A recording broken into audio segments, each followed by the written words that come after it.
नाज़रीन, सिंध हुकूमत पानी के मामले ते वफ़ाक़ आॾो बाज़ाब्ता एहतजाज कयो आहे। सिंध के वॾे वज़ीर मुराद अली शाह वज़ीर आज़म के ख़त लिखण जो ऐलान कंदे चयो आहे त सिंध के बंजर बणायो पियो वञे। उन हवाले सां वधीक तफ़सील मालूम कंदासीं। मेरा टीवी न्यूज़ जे रिपोर्टर गुलशन शेख खान। जी गुलशन, वधीक अपडेट कजो।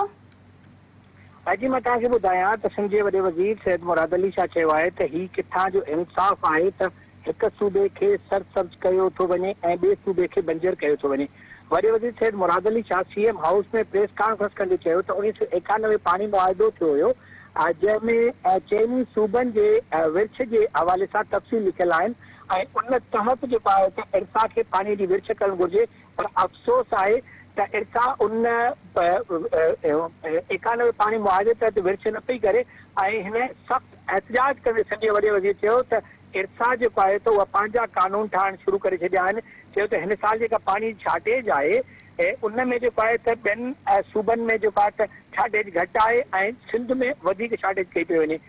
सिंध जे वॾे वज़ीर सैयद मुराद अली शाह ॿुधायो त 1 मई खां 10 मई ताईं पंजाब जी 93,000 क्यूसिक हुयो, सिंध जो 91,000 क्यूसिक हुयो, जॾहिं त बलूचिस्तान जो 6,800 क्यूसिक शेयर हुयो।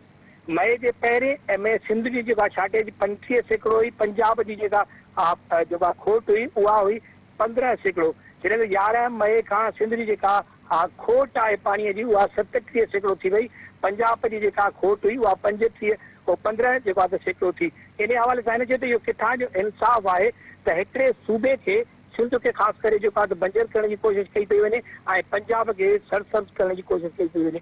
इन हवाले सां सिंध वॾे वज़ीर एहतजाज कंदे चयो त असीं वज़ीर आज़म खे ख़त लिखंदासीं त सिंध सां पाणीअ जे मामले में नाइंसाफ़ी थींदी आहे। जी गुलशन, अवां जी महिरबानी।